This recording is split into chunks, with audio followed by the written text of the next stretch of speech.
Olá, alunos! Vamos começar aqui nossa primeira instrução da disciplina de Segurança Aplicada ao Trabalho. Eu sou o Capitão Matos. Nessa primeira instrução nós vamos falar da introdução à segurança aplicada ao trabalho, tendo aí como objetivos conhecer e compreender a evolução da segurança no trabalho no CBMERG, a eficiência das medidas de segurança e relacionar o conceito de segurança no ramo civil com o ramo militar. E aí temos também como objetivos listar, descrever, definir, identificar, indicar e explicar as máximas da segurança aplicada ao trabalho e promover uma mudança cultural sobre a segurança aplicada ao trabalho. Então, o nosso sumário aí a gente vai falar da introdução e vamos comentar sobre as máximas. Vamos começar então falando um pouquinho aí da introdução dessa disciplina.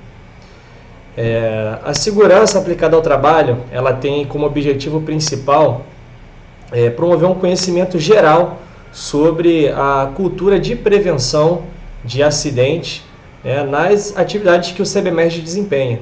Então, a gente tem esse objetivo geral de trazer essa segurança e minimizar os riscos através de algumas atitudes que nós vamos comentar mais para frente. Esse é o objetivo principal dessa disciplina, que é promover essa mudança de pensamento que o CBMERG tem.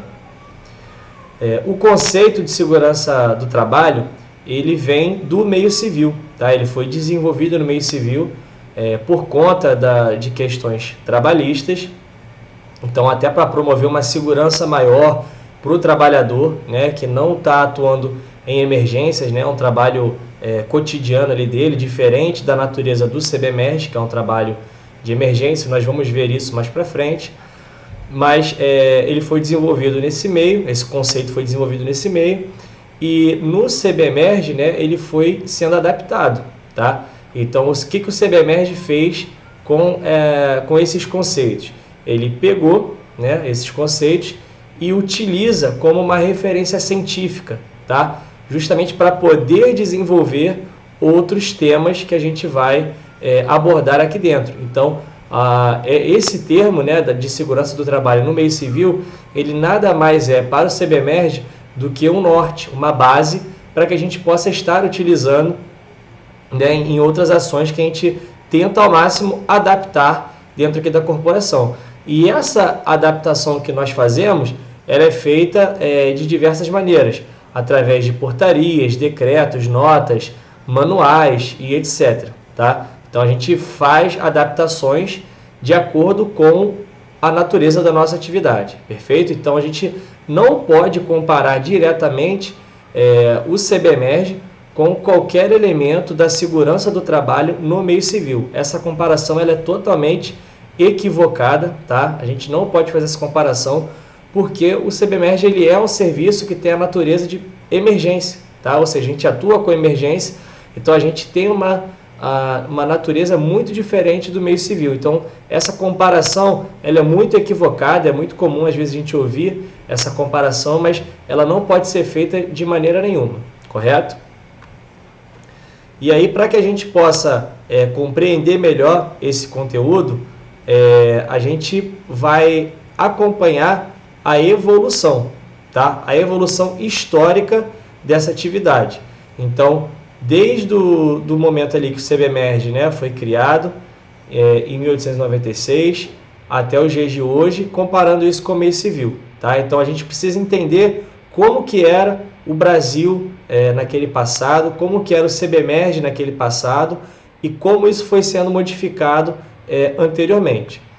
E aí, para exemplificar melhor, nós temos a atividade de salvamento em altura, que justamente quando ela foi desenvolvida, quando ela foi pensada lá, de maneira até precursora pela corporação, pelo CBMERG, a gente não utilizava capacete. Por exemplo, não existiam os capacetes como nós temos hoje. Porque no meio civil não existiam esses capacetes. E o CBMERG, naquela época, não tinha força o suficiente para demandar a criação. A atividade de bombeiro era uma atividade muito primária, muito precursora ainda. Então, não tinha esse desenvolvimento, até de outros equipamentos, mas vamos falar aqui especificamente do capacete para ficar mais claro.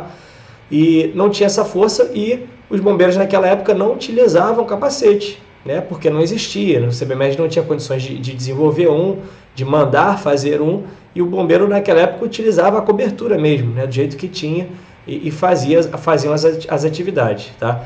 E aí, falando aí da evolução, né? Nós temos hoje, falando especificamente de salvamento e altura, mas a gente já pode generalizar para todas as outras atividades, nenhuma atividade operacional da corporação é desenvolvida sem um capacete. Então, olha como a gente já evoluiu em termos de sociedade, né, como um todo, e em termos aqui da corporação, tá? Então, só para os senhores entenderem essa evolução de como ela acontece ao longo do tempo, ao longo do período, ao longo da história, e justamente para a gente não criticar os bombeiros, né, antigamente, né, nesse passado, falar, lá o bombeiro fazia de maneira maluca, de maneira desleixada, né, não tinha aquele zelo com a própria segurança. Na verdade, não é dessa forma que a gente tem que encarar as coisas, porque não existia, a gente tem que compreender que não existia, né, e ao passo que existe, né, que vem existindo, aí sim a gente pode internamente, né, tecer críticas ali, mais como um estudo de caso, ou um grande debriefing, né, sobre alguma atividade, para que a gente possa pesar ali a consciência e realmente nos aprimorarmos. Então, quando a gente vê um bombeiro ali fazendo uma atuação, por exemplo, hoje sem capacete, a gente sabe que aquele bombeiro está errado, né, está cometendo alguma coisa, mas a gente precisa entender também o porquê que aquele bombeiro está sem capacete. Será que é só um desleixo dele? Ele deixou de usar ou tem algum outro motivo? Então, essas críticas elas têm que ser internas, no intuito construtivo sempre. Perfeito? E aí, justamente por conta dessa razão, né, dessa não existência de material, à época a gente tinha um aumento, né, um número muito grande, número muito alto de acidentes, né, principalmente comparado com os índices atuais. Então, é só para a gente ver realmente como que esse conceito, né, de segurança aplicada ao trabalho faz a diferença na nossa atividade aqui no dia a dia. E aí a gente consegue ver, né, como a gente já comentou, né, que felizmente, gradativamente, né, dia após dia, ano após ano, a gente vê esse cenário sendo modificado e com isso a gente diminui os acidentes, tanto na quantidade quanto na gravidade deles. E isso, né, o fato da gente estar usando esses equipamentos, atuando com protocolos, faz com que nós sejamos muito mais profissionais. Tá? É isso que vai caracterizar de fato um bombeiro militar, é esse profissionalismo de seguir os protocolos, de seguir os atendimentos, tá? É isso que nos torna cada vez mais profissionais. Positivo? E aí, as exigências, como a gente tinha comentado, né, elas são feitas de publicações no boletim ostensivo, procedimento operacional padrão, manual operacional e etc. Tá? Então, toda essa exigência de EPI é feita através sempre das nossas documentações oficiais, correto? E o uso desses equipamentos confere maior segurança para o bombeiro, em todos os aspectos. E aí, em todos os aspectos, a gente vê esse aprimoramento da segurança, tá?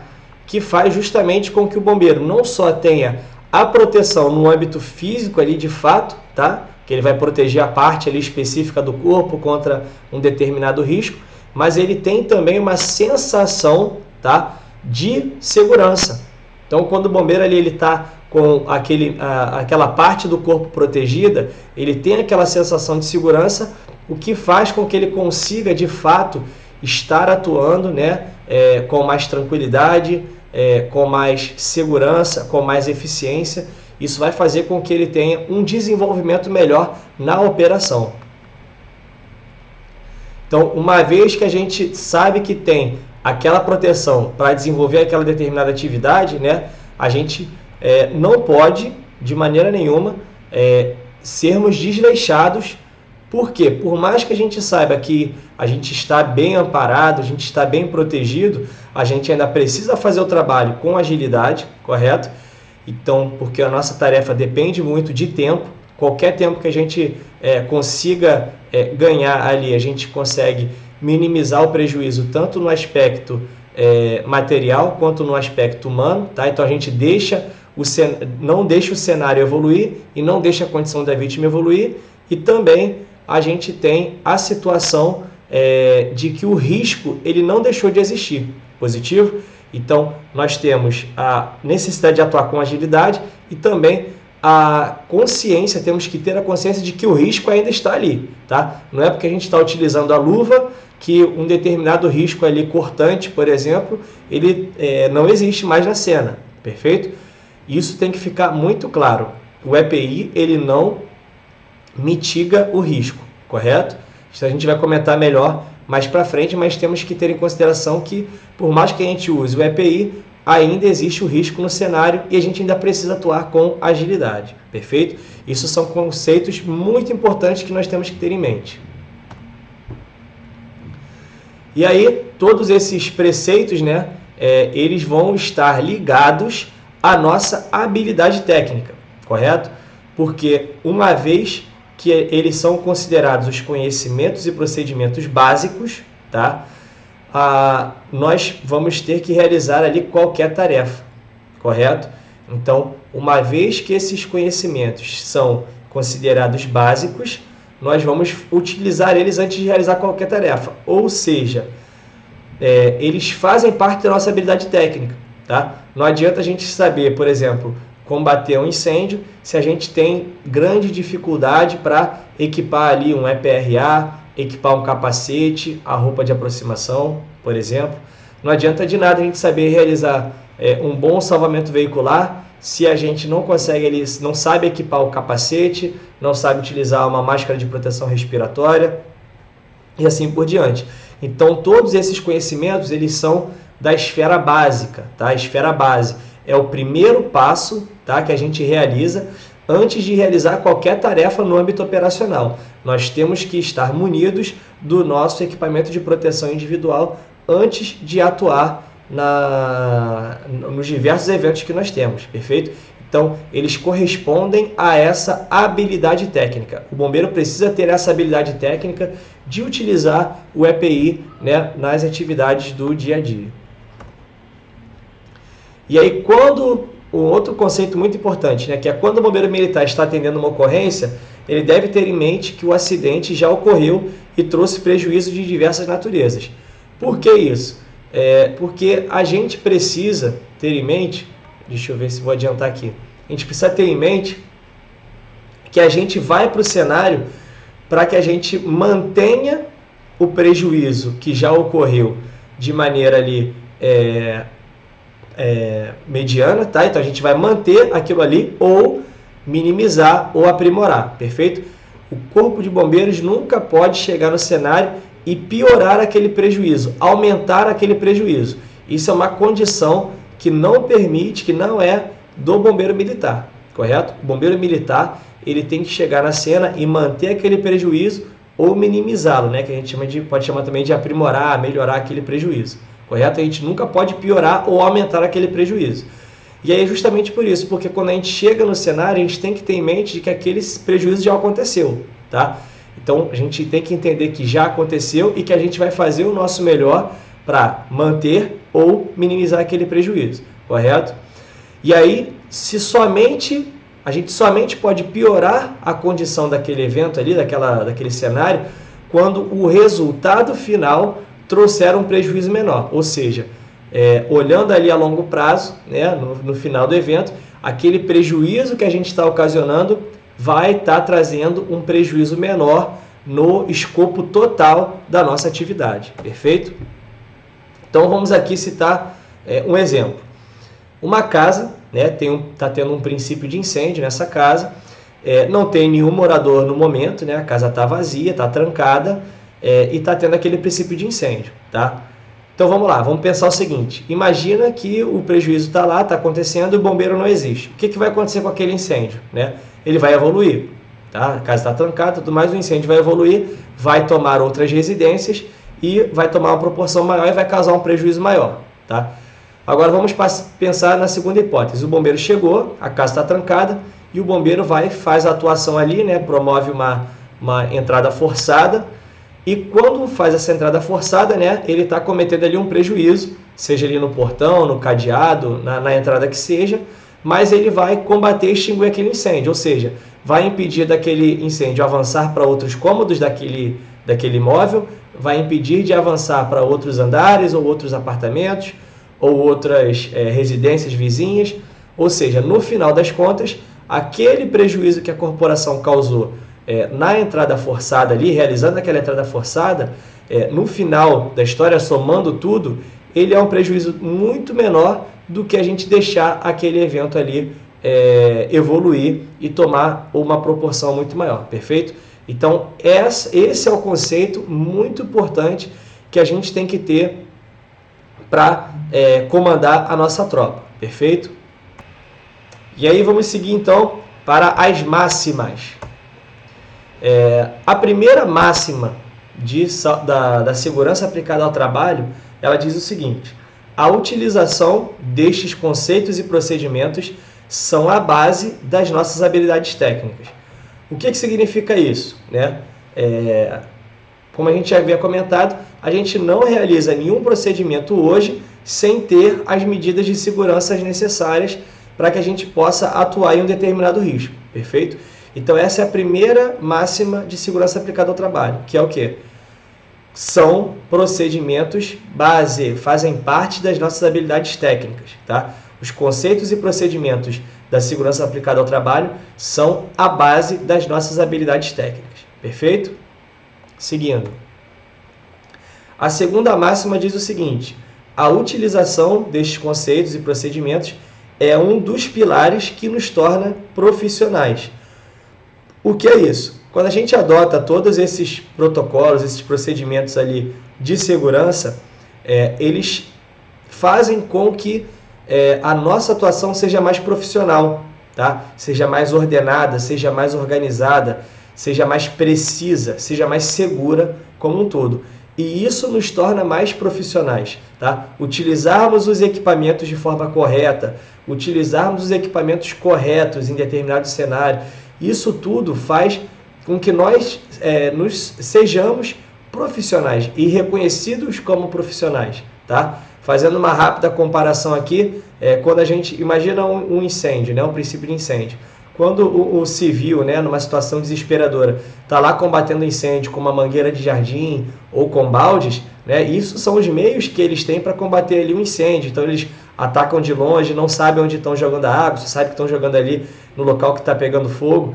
E quando o bombeiro chega lá com todo o seu equipamento, adentra o incêndio, localiza o foco, né, faz os primeiros procedimentos ali de segurança, balizamento, as situações ali todas de busca, isso é o que caracteriza de fato o profissional, tá? É a utilização correta dos equipamentos e a utilização dos equipamentos corretos nas atividades, além, claro, de toda a base técnica, de todos os procedimentos, mas é isso, né, que essa segunda máxima diz, que esses procedimentos são um dos pilares que nos torna mais profissionais.